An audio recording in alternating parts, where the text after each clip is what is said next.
My Aunt Karen smirked as the lawyer read the final clause in my grandmother's will. It was the moment she had been waiting for, the final nail in the coffin of my dreams. She thought she had me cornered, that I'd be forced to give up the one thing I cherished most in the world. But she, like everyone else in my family, always underestimated me. And that was her biggest mistake. My grandmother, Eleanor, was the heart of our family. She was also the heart of a small beloved bakery called the Rolling Pin, a place she built from scratch 50 years ago. It was more than a business. It was a town institution. I spent my entire childhood there, covered in a light dusting of flour, learning her secrets. When I grew up, I became a pastry chef myself, hoping to one day take over. But after Grandma Eleanor passed away, my Aunt Karen, her only other child, saw things differently. Karen had no interest in baking. She was a ruthless real estate agent who saw the bakery not as a legacy, but as a prime piece of commercial property waiting to be bulldozed for a soulless condominium. We all gathered in a stuffy lawyer's office for the reading of the will. My heart was pounding. Grandma had always promised the bakery to me, but Corinne had been whispering in her ear for years, convincing her I wasn't serious or capable enough. The lawyer cleared his throat. To my granddaughter, Sarah, he read, "I leave my most prized possession, the Rolling Pin Bakery, and all its assets on one condition." I leaned forward. Corinne's smirk widened. "The condition is as follows," the lawyer continued. "In the past year, the bakery has fallen into significant debt to the tune of $50,000. Sarah will inherit the bakery free and clear, only if she can make the business profitable and pay off the entire $50,000 debt within 90 days of my passing. She must do so using only the bakery's existing resources and name. No outside loans, no investors, and no financial help from family. If she fails, the bakery and the property will be immediately transferred to my daughter Corinne to do with as she pleases." The room was silent. $50,000 in profit in 3 months from a failing business? It was impossible. It was a setup. I looked at Corinne, whose eyes were gleaming with victory. She had done this. She had manipulated my grandmother into setting a condition she knew I could never meet. I was being handed a sinking ship and told to sail it across the ocean in a hurricane. My uncle patted my shoulder sympathetically. "Don't worry, sweetie," he whispered. "It's an impossible task. No one would blame you for walking away." Corinne chimed in, her voice dripping with fake pity. "He's right, Sarah. Don't burden yourself. I'll handle everything. It's for the best." I felt a fire ignite in my chest. Walking away was exactly what she wanted. She wanted me to give up so she could sell my grandmother's legacy to the highest bidder.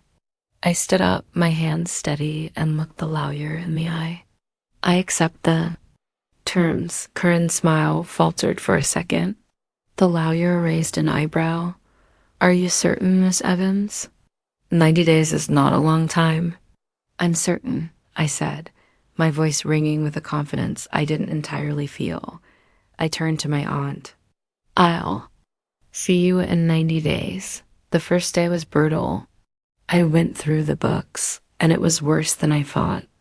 My grandmother, in her final year, had been too frail to manage things properly. The bakery was losing money hand over fist. The staff was demoralized, the equipment was old, and the menu hadn't changed in 20 years. Corinne was right about one thing. It was a failing business. My first week was spent just cleaning. I scrubbed every inch of that kitchen, repaired what I could, and took inventory.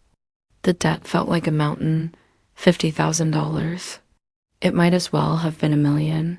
For 2 weeks, I barely slept. I tried running the bakery as it was, hoping to see some glimmer of hope, but the sales were abysmal. I was digging the hole deeper. I was sitting in the empty bakery late one night, surrounded by bills, when I almost gave up. I was exhausted, heartbroken, and felt the weight of my grandmother's legacy crushing me. Then my eyes landed on her old recipe box. It was a worn wooden thing stuffed with hundreds of handwritten cards. I opened it, and the familiar scent of cinnamon, vanilla, and 50 years of love filled the air. That's when I found it. Tucked in the back was a thick envelope with my name on it. My hands trembled as I opened it. It was a letter from my grandmother, written a few months before she passed. "My dearest Sarah," it began. "If you're reading this, it means I am gone, and you have accepted that dreadful challenge. I am so sorry. Karen has a way of twisting things, and my mind was not as clear as it used to be. But I believe in you. I always have. This bakery isn't just flour and sugar. It's magic. And you have that magic in you. But magic needs a little help. Inside this envelope are my secret recipes, the ones I never taught anyone, the ones I was saving. I was saving them for you." My eyes filled with tears. Inside were a dozen recipe cards for things I had never even heard of. A midnight lavender cake, sunrise croissants made with a hint of orange and cardamom, a golden honey bread that apparently took 72 hours to make.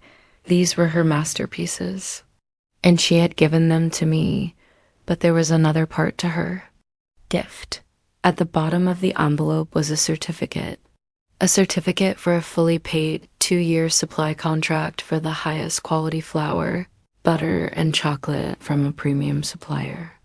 It was dated a year ago. She had prepaid for it. It wasn't cash, so it didn't violate the will's no financial help clause. It was an existing resource of the bakery. My grandmother, the cleverest woman I knew, had given me a fighting chance. From beyond the grave dot the next day, everything changed. I closed the bakery for 3 days. I put up a sign that said, "The magic is returning, reopening Friday." I spent those 3 days baking like a woman possessed. I mastered her secret recipes. The kitchen was filled with smells so incredible I could hardly believe it. On Thursday night, I didn't sell anything. I just put a few of the new items in the window display. A single, perfect-looking midnight lavender cupcake, a gold-encrusted loaf of bread, and a croissant that flaked if you so much as looked at it that Friday. Morning, I opened the doors with a new menu and a new strategy. I wouldn't try to be everything to everyone. I would sell only a few items each day, the best things anyone had ever tasted. I also started a social media account for the bakery. I posted beautiful, mouth-watering pictures of the new creations. I told my story, the story of the inheritance, the impossible challenge, and my grandmother's secret recipes. The first day, a few curious customers came in. They bought a cupcake. They came back an hour later and bought a dozen. By the end of the day, I had sold out. The next day, there was a line down the block before I even opened. The story had spread. People weren't just coming for the pastries. They were coming to support the story. They were rooting for me. The hashtag Save the Rolling Pin started trending in our town. I worked 18-hour days. I hired a young, enthusiastic assistant to handle the front counter and the social media. Every dollar of profit went into a jar I kept on the counter, labeled Debt Mountain. The jar filled up faster and faster. My Aunt Karen would drive by. Every few days, a look of pure fury on her face as she saw the lines of happy customers. She couldn't understand what was happening. She tried to sabotage me, of course.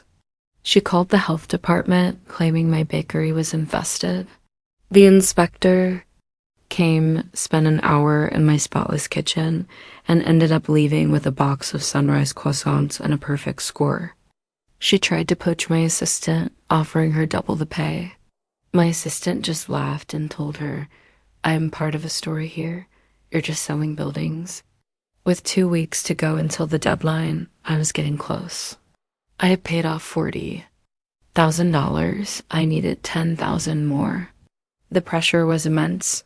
That's when I had my biggest idea. I would host a bake-a-yawn. For 24 hours straight, I would bake, and the community could come and buy. The event was bigger than I could have ever dreamed. The local news station showed up. People came from neighboring towns. The energy was electric. "Oh, but I said, my voice calm and sweet as frosting. "You see, Aunt Karen, you thought Grandma left me a failing business, but she didn't. She left me a legacy. And she left me her magic." I paused, then delivered the final blow. "By the way," I said, pulling out another set of papers. While going through the old files, I also found the bakery's original property deed. It includes an old, forgotten clause about the land. It seems the city designated this block for small, local artisan businesses 50 years ago. That means nothing can be built here except for places like a bakery. So your plans for that big, ugly condo? I'm afraid those are impossible. Corinne's face went from red to a ghostly white. She had lost, completely and utterly. She stormed out of the office without another word. Today, the rolling pin is more successful than ever. I have a full staff, a line out the door every day, and I'm even planning on opening a second location. I kept my grandmother's recipe box in a place of honor right by the counter. Sometimes, when the bakery is quiet in the early morning hours, I feel like she's there with me, smiling, covered in a light dusting of flour. I didn't just save a bakery. I saved our legacy, and I proved to everyone, especially my aunt, that you should never, ever underestimate a woman with a whisk and a secret recipe.